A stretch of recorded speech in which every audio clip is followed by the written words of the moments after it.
Сегодня 28 апреля, и мы выехали из Кракова, поехали в область. У нас была цель приехать тут в небольшое село, посмотреть на замок, чтобы посмотреть, в принципе, как сохраняются деревни и села в Польше. Но у меня были, конечно, ожидания, но я не думала, что я буду настолько в шоке.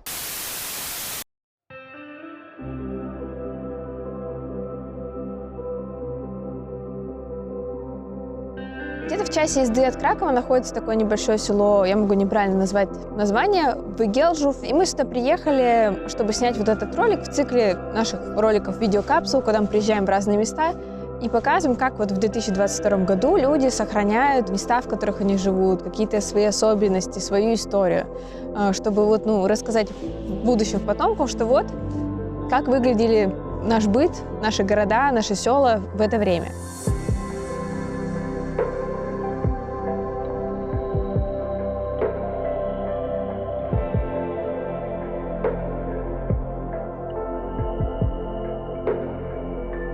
И у нас были небольшие ожидания на это село, потому что мы знали, что здесь стоит замок, который входит в такую цепь замков Шлак Орлиных Гнезд. И он был закрыт, нам, конечно, повезло. И он такой в состоянии руинов, но в который уже вкладывают деньги, чтобы его восстановить или, по крайней мере, сохранить сами руины, чтобы они не осыпались, и можно было по ним гулять и узнавать какую-то историю. Я не очень сильна в том, чтобы пересказывать истории, исторические события, связанные с каким-то объектом. Мне просто важно рассказать свои впечатления.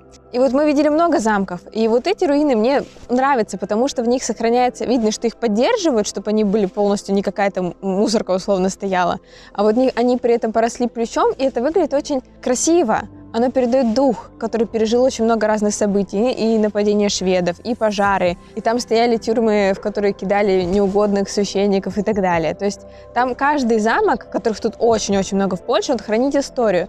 И прекрасно, что археологи все изучают, что там осталось от этого замка. При этом детей водят на экскурсии. Мы видели, как целый отряд маленьких детей ходил вокруг замка, им рассказывали историю.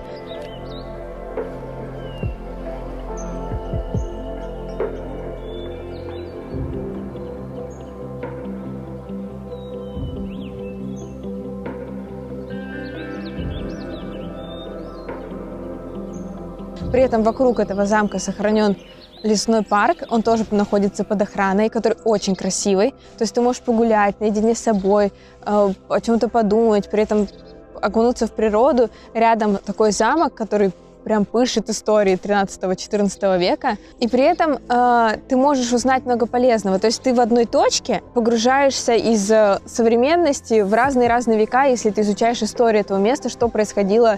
То есть ты можешь узнать про то, как он разрушался, то есть обратиться к 17 веку, к шведскому нападению, или про пожары там 18-19 века, или что происходило во время войны. Такие места, как замки, они отражают на самом деле, как вот в одной местности, что в любом месте была война, и что замки на самом деле это такое отражение того, как и сохранение их, как люди веками воюют. Потому что замок — это же оборонительное сооружение, чаще всего, не всегда. Но при этом в истории вот этого одного места, которое сохранилось, отражаются битвы разных времен, разных столетий, разные репрессии. И через это ты можешь узнавать, какие люди допускают ошибки снова и снова.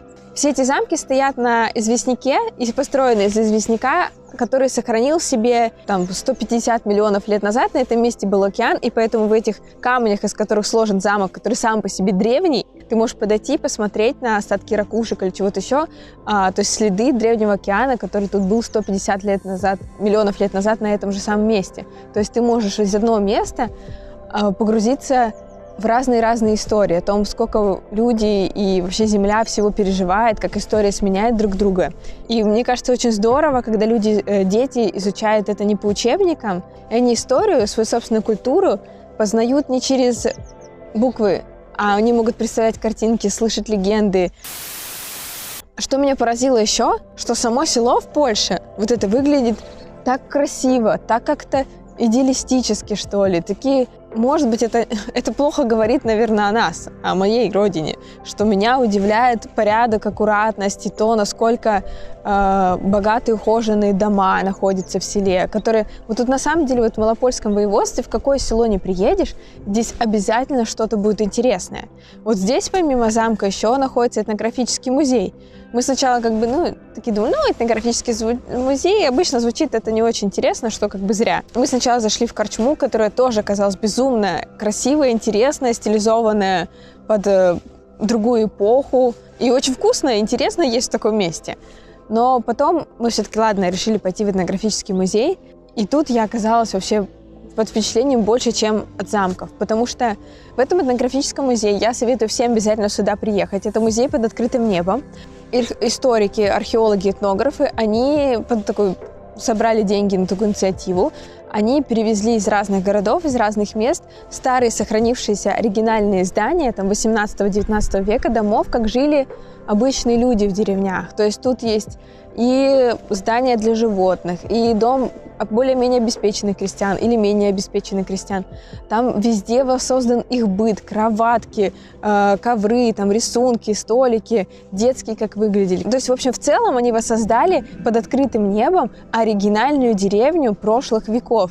И ты по этим улицам гуляешь, смотришь на этот оригинальный быт. Еще жаль, камеры не передают запах вот этого дерева, камня, какой-то сырости, но он такой приятный запах древности. Хотелось бы даже жить в такой деревне. И тут также ходили эти же дети из экскурсии.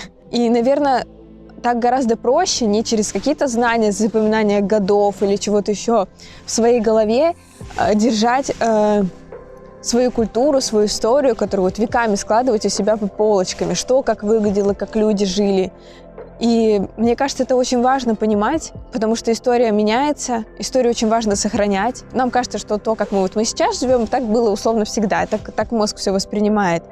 А все меняется, это же наш быт, он будет древностью когда-то. Это важно сохранять, важно гулять, смотреть на это, дышать этой, так сказать, древностью, изучать ее, потому что это все наше прошлое.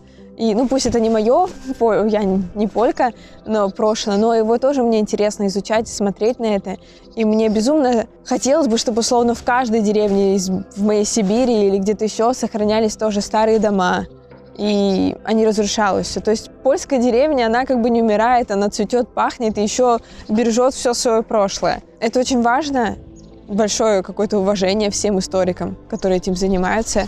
Мне кажется, сейчас особенно важно смотреть на такие вещи, что обращать внимание на то, что очень многие люди, они созидают, они прикладывают всю свою жизнь, всю свою ученую степень, все свои усилия для того, чтобы сохранять, говорить, вот она и наша история, вот как мы жили раньше, вот что мы делали раньше, вот за что мы боролись раньше. Чтобы это все сохранялось, потому что слишком много людей сейчас только разрушают. И большой вопрос, на самом деле, почему способен кто-то только разрушать, а кто-то всю жизнь свою кладет на то, чтобы сохранять и созидать. Я надеюсь, если показывать больше вот таких примеров, как люди сохраняют свою историю, потому что и здесь была война, в каждом месте на Земле была война, к сожалению, и все люди разрушают. И если сохранять, то, может быть, мы не будем допускать каких-то старых ошибок. Тут много чего можно на эту тему говорить, что меня очень волнует и тревожит, но я стараюсь на этом канале, так что обязательно подписывайтесь, показывать примеры того, как люди сохраняют свое прошлое в разных местах. В основном пока буду ездить по Польше. Как они это делают, на что обращают внимание. И буду изучать здесь культуру Польши, так что подписывайтесь обязательно, пишите комментарии, как вам эта деревня. Можете поддержать этот канал, если хотите, нажав кнопку спонсорства. Там отдельно я могу записывать видео на темы, которые, может быть, мне не очень есть силы говорить на большую аудиторию, но для вас отдельно мы можем обсуждать какие-то темы по поводу, которые вас заинтересуют. Поэтому спасибо вам большое за просмотр. Кнопочку подписаться еще раз нажали и берегите себя.